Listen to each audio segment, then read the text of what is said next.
बिस्मिल्लाहिर्रहमानिर्रहीम। अस्सलाम वालेकुम। सिद्धार्थ फैसल आपके साथ हाज़िर खिदमत है। आज मैं बात करूंगा बड़ी अहम स्टोरी के हवाले से। अगले 45 दिन अली अमीन गंडापुर साहब के लिए बड़े अहम हैं। अहम क्यों हैं इस हवाले से आपको बताऊंगा। साथ किसकी मुलाकात हुई है इमरान खान से जिसने शिकायतों के अंबार लगा दिए हैं। उन्हें इमरान खान को जाके क्या बताया है, करप्शन की दास्तानें उन्हें सुनाई गई हैं इमरान खान को। इमरान खान का आगे से उसके ऊपर रद्द-ए-अमल क्या था, वो चीज़ें भी आपके साथ शेयर करने की कोशिश करूँगा।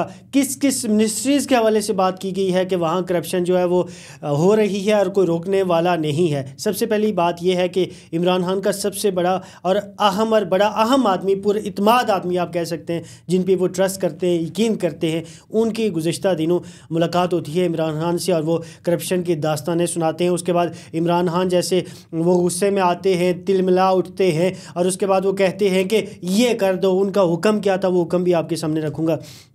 काफ़ी अरसे से आप जानते हैं कि करप्शन की बातें केपीके के अंदर तो चल रही हैं, ये बात कोई नई नहीं है। अली अमीन की कुछ ऑडियो भी लीक्स हुई थी, ऑडियो कॉल्स भी लीक हुई थी जिसमें कुछ शिकायतें लगाई गई थी इमरान खान को। उसके ऊपर वो गुस्सा थे किसी दूसरे शख्स के साथ, उसका तल्लुक भी पीटीआई से था। फिर उसके अलावा खान साहब ने आप जानते हैं कि केपीके के सदर जो जुनैद अकबर है उन्हें बना दिया गया था।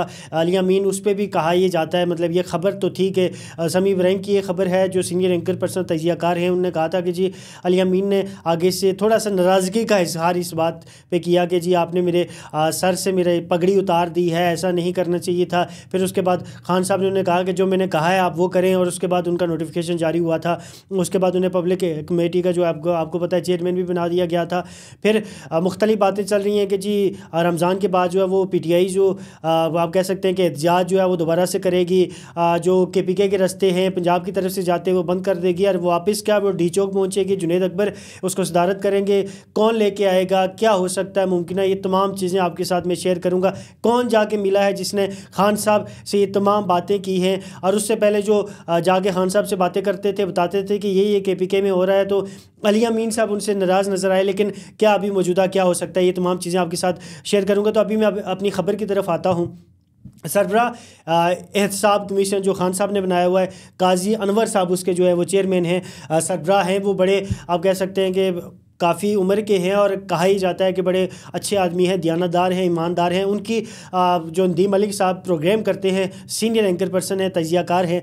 ज़ाहिर आप जानते हैं कि एक बड़े प्रोग्राम को होस्ट भी वो करते हैं। उनके प्रोग्राम में कुछ मिनटों के लिए उन्हें जो है वो लिया गया था कॉल पर। उन्होंने ये बताया कि जी मेरी मुलाकात हुई है और ख़ान साहब से मैंने कुछ चीज़ें डिस्कस की हैं। चीज़ें क्या क्या हैं वो चीज़ें भी आपके साथ रखूँगा। अगले 45 दिन क्यों अहम होने वाले हैं ये चीज़ें भी आपके साथ शेयर करूँगा।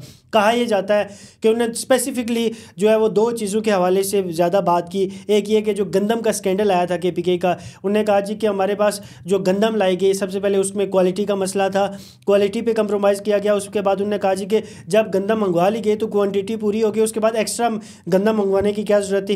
उन्होंने इस बात पर भी बात की। दूसरी उन्होंने ज़रा इसके जो ज़िम्मेदार हुए होंगे उन्होंने उसका नाम भी बताया होगा इमरान खान को।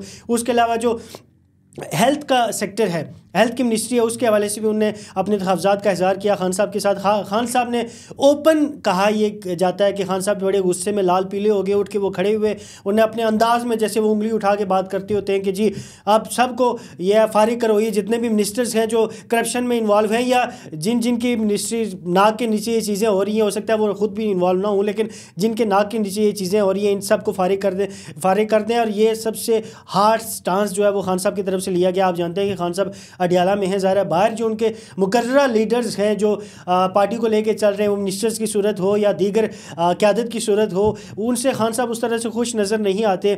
अली अमीन का मसला भी चल रहा है। अली अमीन के लिए अगले 45 दिन बड़े अहम हैं। जैसे ये भी कहा जा रहा है कि पेशन गोइयाँ की जा रही हैं कि खान हो सकता है कि अली अमीन को बदल दिया जाए, चेंज कर दिया जाए। लेकिन सबसे बड़ा मेरा सवाल ये है पीटीआई से कि क्या अगर अली अमीन को बदल दिया जाता है, चेंज कर दिया जाता है, तो उनके मुकाबले में कोई इस तरह का बंदा है, उस तरह का कोई फेस मौजूद है पीटीआई में जो अली अमीन की जगह ले सकता है? क्या ऐसा मुमकिन हो सकता है? मुझे लगता है कि इस तरह का फेस अभी तक पीटीआई में कोई नहीं है, वो इमरान खान साहब खुद ही हो सकते हैं। सबसे बड़ी बात यह है। दूसरी बात यह है, अगर जुनैद अकबर एक एहतजाज लेके इस्लामाबाद पहुँचते हैं, पंजाब पहुँचते हैं, तो क्या कहा यह जाता है, शेर अफजल मरवत साहब ने कहा था कि जितने भी एहतजाज होते हैं, प्रोटेस्ट होता है, उसमें अली अमीन जो है अपनी उनने जायदादें बेची, उनने साथ उनने ये भी कहा कि जी दीगर गाड़ियाँ उनने बेची और उसको जो प्रोटेस्ट था, एहतजाज था, उसको वो ज़ाहिर है लेके आते रहे। जो खर्चा होता है, खर्चा करोड़ों अरबों रुपए की सूरत में होता है। आपने गाड़ियाँ ट्रांसपोर्ट अरेंज करना होता है, आपने खाना देना होता है, बाज़ दफ़ा आपने पैसे भी देने होते हैं। ज़ाहिर है पाकिस्तान की सियासत में, दुनिया की सियासत में ये चीज़ें चलती तो है। तो क्या जुनैद अकबर उस लेवल पे हो सकते हैं? क्योंकि जुनैद अकबर के बारे में एक बयानिया ये है कि ज़रा ईमानदार आदमी है, सारी बातें ठीक है, लेकिन वो उस तरह से पैसे वाले नहीं हैं। तो क्या पैसे के बगैर भी एहतजाज हो सकता है, प्रोटेस्ट हो सकता है, लोगों को उस तरह से निकाला जा सकता है? तो ये सबसे बड़ा सवाल है। तो अगले 45 दिन जो हैं वो कहा यह जा रहा है कि पंजाब के अंदर और KPK के अंदर बड़ी चेंजिंग, बड़े आप कह सकते हैं कि चेंजिंग वहाँ मुमकिन हो सकती है और बड़े बड़े नाम पीछे हटाए जा सकते हैं। बैरिस्टर गौहर के हवाले से भी कहा यह जा रहा है कि उनका नाम भी चेंज हो सकता है। ये फैसल वावड़ा की खबर है। फैसल वावड़ा आप जानते हैं कि वो बड़े ज़राए वाले आदमी हैं, उनकी कोई भी खबर जो है वो कभी भी गलत साबित नहीं हुई तब से जब से वो सेनेटर बने हैं और इस गवर्नमेंट का वो हिस्सा बने हैं। तो ये वो चीज़ें हैं जो वहाँ तक पहुँचाई गई। और अली अमीन गंडापुर के ख़िलाफ़ जो है वो आप कह सकते हैं कि कंपेन या शुरू हो चुकी है, जो भी मिसाइल है, लेकिन PTI का सोशल मीडिया भी तकरीबन उन्हें क्रिटिसाइज़ करता हुआ ही नज़र आता है। अली अमीन का जो नाम है वो मेरे ख्याल में, क्योंकि अली अमीन की जो मुलाकात हुई है उसके बाद जब काजी अनवर साहब उनसे मिलते हैं खान साहब से, उसके बाद मुलाकात होती है अली अमीन गंडापुर साहब की, और वो खान साहब उन्हें सख्त लहजे में ये कहते हैं कि आपकी नाक के नीचे ये चीज़ें हो रही हैं। अगर अली अमीन से इस्तीफ़ा मांगा गया, क्या वो इस्तीफ़ा दे देंगे? एक सवाल मेरा ये है। दूसरा ये है कि अगर वो इस्तीफ़ा नहीं दे देंगे, अगर नहीं देते तो क्या उनके ख़िलाफ़ अदम इत्मीनान कामयाब हो जाएगा, इतने नंबर्स पूरे हो जाएंगे?